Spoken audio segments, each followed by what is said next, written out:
एक राजा था। राजा को बहुत बड़े पैमाने पर सेवा काम करने की सद्ज्ञान होने से बहुत ज्ञानी गुणी था, अच्छे से प्रजा का पालन करता।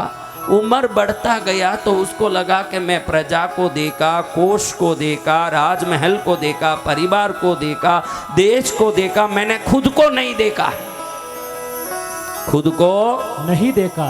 जब वो ज्ञान की पुस्तकें पढ़ने लगा तो उसको लगा कि परीक्षित राजा 7 दिन में भगवान सुखदेव जी से ज्ञान लेके आत्मज्ञान प्राप्त कर लिया, तो मुझे भी आत्मज्ञान प्राप्त होना चाहिए। आप लोग भी सुनते हो ना जी भगवान, मुझे भी आत्मज्ञान प्राप्त होना चाहिए। कौन सा ज्ञान महाराज? आत्मज्ञान।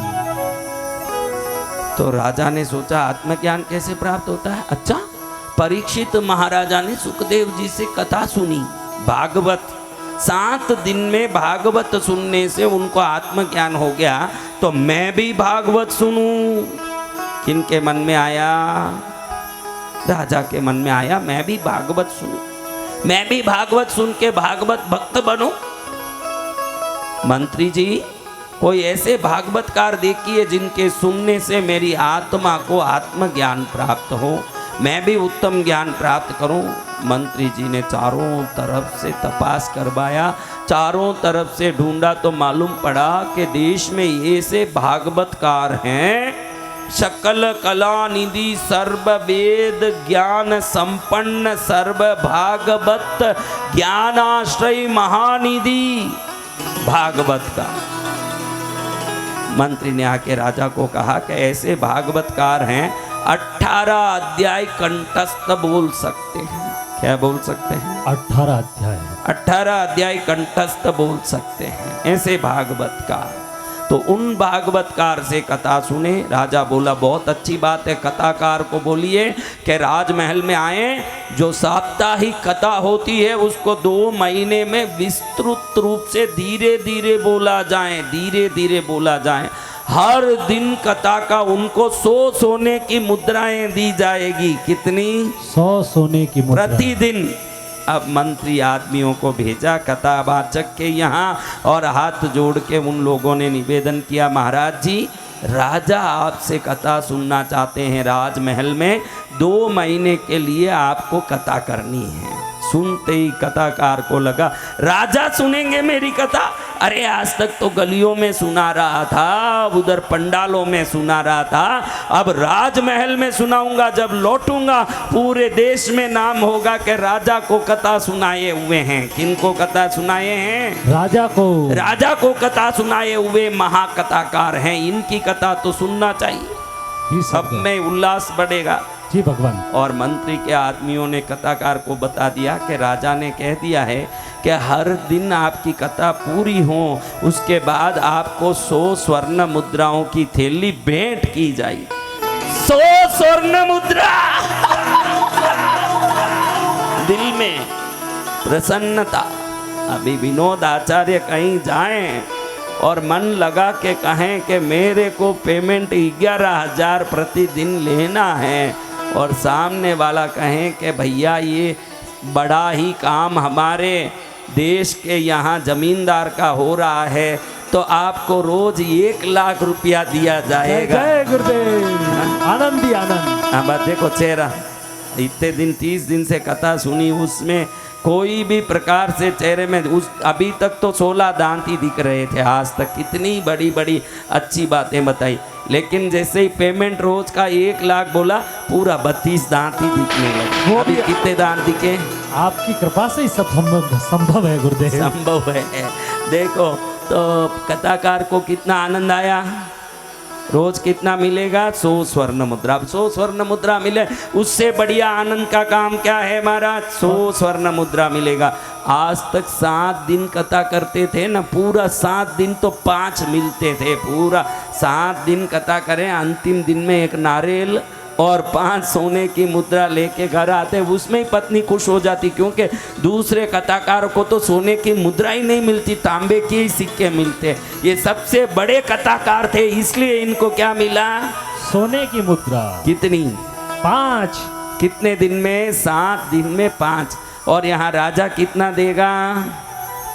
एक हर दिन 100। दिन 100 मुद्रा। अभी ये सुने, बड़े ही बढ़िया सापा पहन के, बड़ा तिलक लगा के, बढ़िया नया जिब्बा कुर्ता पहन के पंडित जी पूरा इतर बितर शरीर पर चुपड़ के पहुंच गए राजमहल में। अब बैठ गए कथा बोलने, तो राजा बड़ा तल्लीन होके सुन रहा है, क्योंकि राजा ने अंतर मन से सुनने बुलाया है। जिसको सच्ची में सुनना होगा उसका पूरा दिमाग आवाज पर टिका रहेगा। पहले दिन जैसे ही सुना, 1000 मुद्रा की थैली दी हाथ में। कथाकार घड़ी घड़ी देखें कि सच में ही 100 मुद्रा दिया है। कितना? 100 मुद्रा। सच्ची में ही 100 मुद्रा। मैं तो 1000 इसलिए बोला, आप लोग बराबर सुन रहे हो कि नहीं, टेस्टिंग कर रहा हूँ। 100 मुद्रा दे करके बराबर व्यवस्थित पंडित जी 100 मुद्रा 100 मुद्रा। ये 100 मुद्रा एक दिन का जो लिया, इसको लेने के लिए 20 कथा करनी पड़ती। कितनी कथा? 20 कथा। और साल में 20 कथा कर लूं बहुत बड़ी बात हो जाती। कहाँ कथा मिलती, एक ही दिन में मिल गई। हे लक्ष्मी माँ, हे नारायण पत्नी, तू प्रसन्न हुई तब ये सब काम मेरे हो रहे हैं। जय जय सदगुरु भगवान। पंडित जी खुश होकर के अगले दिन कथा सुनाए, तीसरे दिन कथा सुनाए। जैसे जैसे कथा सुनाए, शाम होते ही क्या होवे?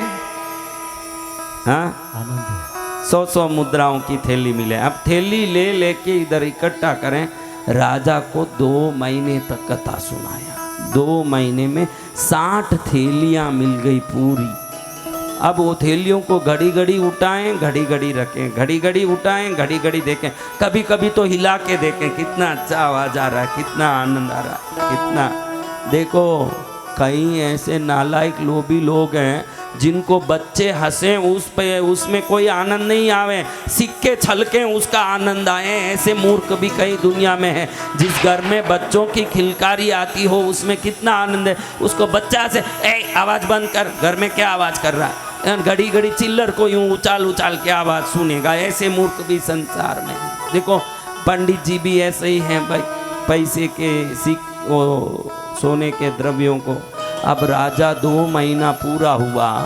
राजा सोचे कि 2 महीने से सुना, अगर 7 दिन में परीक्षित राजा को आत्मज्ञान हो गया तो मुझे कुछ तो कहीं चिंगारी लगनी चाहिए। 2 महीने में कहीं भी फ्यूज जलते दिखा नहीं, पूरा बंद ही पड़ा है मेरा लाइट। तो क्या सुनाया इसने इतने दिन। तो एकदम अगले दिन जब पंडित जी का कथा खत्म हो गया तो वो निकलने वाले थे, राजा ने बुला के भेजा पंडित जी को। कहें, पंडित जी 2 महीने तक कथा सुनाऊं लेकिन मेरे अंदर कोई आत्मज्ञान नहीं हुआ है। मुझे आत्मज्ञान क्यों नहीं हुआ, इसका कारण आप बताओ, वरना आपका सिर निकाल दूंगा धड़ से। अब इसने सोचा, बारे सिक्के बहुत दिए, अब मेरा गर्दन उड़ाने की बात करता है। इसलिए कहते हैं कि बड़े लोगों के पास खुश होके तो हम जाते हैं, लेकिन कब अनिष्ट होगा उसकी कोई गारंटी नहीं है। हाँ, सावधान रहना। तो अब ये सोचे कि मुझे कल तक समय दीजिए महाराज, मैं कल बताऊंगा कि आपको आत्मज्ञान क्यों नहीं हुआ। अब क्या बताएं भाई, हमने तो अच्छे से जो दुनिया में कथा सुना रहे हैं वैसे इनको कथा सुनाई, जैसे सबको सुनाते हैं। अब इसको ज्ञान हुआ नहीं हुआ ये जाने राम जाने, मैं उसका क्या जवाब दूं। लेकिन मेरे ऊपर आके पड़ गया। अब घर आके पंडित जी बैठे, पूरे शरीर में पसीना पसीना। बेटी आई छोटी सी 8 साल की, पानी लेके आई, ठंडा पानी पीते पिता को घबराए हुए देखे बेटी पूछे, प्रभु क्या हुआ? बेटा, राजा ने बोला कल मेरा गर्दन से सिर अलग निकाल देगा। क्यों पिताजी, क्या हुआ? 2 महीना कथा सुनाया, अरे उसने बराबर समझा नहीं होगा या समझी नहीं होगी कुछ बात, तो मेरे को बोलता है कि भाई मुझे आत्मज्ञान क्यों नहीं हुआ, कारण बताओ, नहीं तो मैं सिर कलम कर दूंगा। अरे उसको बुद्धि नहीं आई तो मैं क्या करूं, मैं क्या बोलूं? मैंने कल तक का समय लिया कि कल बताऊंगा कारण। वो बोल रहा है कि अगर कल आपका कारण तृप्त नहीं किया मुझे तो मैं आपका सिर उड़ा दूंगा। अब मैं क्या करूं? बेटी बोली, मैं जवाब दे दूंगी पिताजी, आप चिंता मत करो। तू जवाब देगी? 8 साल की बच्ची, तू क्या जवाब देगी? मैं ही जवाब नहीं दे पाया, गुपचुप आ गया। तू क्या जवाब देगी? तूने कथा समझा नहीं कभी, भागवत सुना नहीं कभी, तू क्या जवाब देगी? पिताजी ये मेरी जिम्मेदारी है, कल मैं जवाब दे दूंगी राज दरबार में, आप चिंता मत करो। अब बेटी बहुत जिद्दी करे, उसको कितना ही समझाए वो समझी नहीं। अगले दिन मन मार के पंडित जी बेटी को लेके राज दरबार में पहुंच गए। बेटी राजा को प्रणाम की, प्रणाम करके बोलती है, राजन आपको मेरे पिताजी के भागवत से ज्ञान क्यों नहीं हुआ ये समझना, इतना ही है ना? तो आप सबको ये दरबार से बाहर निकालो, सिर्फ आप और मैं दो ही होना चाहिए। एक आदमी को पास रखिए, सिपाही को। अब इसकी बातें सुन के राजा एकदम अवाक रह गया कि वाह, इतनी सी बच्ची और हरी मिर्च की तरह तीखी दिख रही है वाह। तो राजा ने सबको बाहर निकाला, एक सिपाही को रखा। देखो राजन, अब मैं जो बोलूँ वो आपको करना पड़ेगा, तभी आपके सवाल का आपको जवाब मिलेगा। ठीक है, क्या करना बेटा? करेंगे। देखो ये दो खंबे हैं राजन, इस सिपाही को बोलो कि एक खंबे में आपको बांध दें और एक खंबे में मुझे बांध दें। क्या करें? एक खंबे में आपको बांध दें, एक खंबे में मुझे बांध दें, फिर सिपाही को भी बाहर निकाल दीजिए। खंबे में बांधे? आपको जवाब चाहिए क्या? जवाब तो चाहिए। आपको आत्मज्ञान क्यों नहीं हुआ उसका कारण चाहिए क्या? कारण तो चाहिए। फिर खंबे में बंदी, गुपचुप खंबे में बंदी। वारी लड़की वाह, बड़ी होशियार दिख रही है। राजा भी खंबे में बंद गए, बच्ची भी खंबे में बंद गई, सिपाही को भी बाहर भेज दिया। अब कोई नहीं उस जगह में, कोई नहीं रहा। अब बच्ची कहती है, राजन मेरा बंधन खोलिए। राजा बोले, तेरा बंधन खोलूं? मैं ही बंधा हुआ हूं, मैं तेरा बंधन कैसे खोलूं भाई? अच्छा मैं आपका बंधन खोलूं? अरे तू कैसे मेरे बंधन खोलेगी? तू भी बंधी हुई है, मैं भी बंधा हुआ हूं। इतनी सी बात थी प्रभु जो समझाने के लिए मैंने आपको बंधवाया, गलत मत समझिएगा। एक बंधा हुआ व्यक्ति दूसरे का बंधन कैसे खोल सकता है? मेरा बाप बड़े बड़े भागवत करता है लेकिन खुद ही धन के लोभ में बंधा हुआ है। वो तो सुखदेव राजा, सुखदेव महाराज थे जो परीक्षित को ज्ञान दिए, वो बंधनों से मुक्त आत्मज्ञानी थे, उनको कोई बंधन नहीं था। इसलिए उन्होंने जब ज्ञान दिया तो 7 ही दिन में परीक्षित को ज्ञान हो गया, क्योंकि वो बंधन मुक्त थे। ये खुद ही बंधा हुआ मेरा बाप ही, इससे आप कितनी भी ज्ञान लोगे तो कहाँ से आपका बंधन खुलेगा? वो पैसे के लोभ में मेरा बाप आपको ज्ञान दे रहा था, आप भी पैसा दे दे के सुन रहे थे। 100 सिक्का दे दूंगा तो मुझे बड़े बड़े ज्ञान मिल जाएंगे, आपने भी सोचा। आपकी भी गलती थी। ये जो आत्मज्ञान है ये कोई सोने के सिक्के दे के नहीं खरीदे जा सकते, आत्म विचार करके ही आत्मज्ञान प्राप्त होता है। और हमारा बाप भी ऐसा ही था, पैसा ले लेके वो ज्ञान देने की कोशिश करता है। पैसा लेके कोई ज्ञान नहीं दिया जा सकता, ज्ञान तो आत्मा से आत्मा के लिए निकले, वही ज्ञान सच्चा ज्ञान है। आज जो ये मंडपों में कथा सुनते, मैं कई बार देखता हूँ कि कथाकार आता है, कथा सुनता है, 11,000 लाख 11 लाख 5 लाख लेके जाता है, और उसके शब्दों पर हम खुश होते हैं कि कैसे पंडित जी ने कथा सुनाई, कैसे पंडित जी ने। आपको कथा सुननी हो तो प्रार्थना करता हूँ उनसे कथा सुनो जो कथा सुनाने एक पैसा भी लेते नहीं हो, जो पैसा लेके खुद कथा सुनाए, जो खुद बंधा हुआ हो। वो आपके बंधन को मुक्त करेगा नहीं गुरुदेव, वो आपके बंधन को मुक्त करेगा। जो कथावाचक पैसा ले लेके ज्ञान दे रहे हैं, ज्ञान तो आत्मज्ञानी संतों से लीजिए, ज्ञान तो उनसे लीजिए जिनसे लेने से, क्योंकि हमको सुंदर शब्द, सजाए हुए शब्दों की श्रृंखला अच्छी लगती है, उसको हम वायरल भी करते हैं, कितने सुंदर बोलते हैं। लेकिन वो कितना भी सुंदर बोल लें, उसके पीछे उसके अर्थ का लोभ छुपा हुआ है। और कोई व्यक्ति बहुत सादगी भरा सरल शब्दों में भी बोले, हमको पसंद भी नहीं आए, लेकिन वो बोलने वाला त्यागी महात्मा होगा तो वो शब्दों का तरंग आपके आत्मा को झकझोर के आप में ज्ञान प्रकट कर देगा। इसलिए शब्द कितने अच्छे हैं ये मत देखिए, त्यागी कितना अच्छा है ये देखिए जीवन में, कि मेरे शब्द कितने अच्छे हैं। बहुत ठाट पाट से बोल रहे हैं भाई, बहुत जोरदार शब्द को सजा के बोल रहे हैं। यहाँ शब्दों की सजावट नहीं, त्याग का बल सामने वालों में ज्ञान प्रकट करता है। शब्दों का सजावट नहीं कर सकता।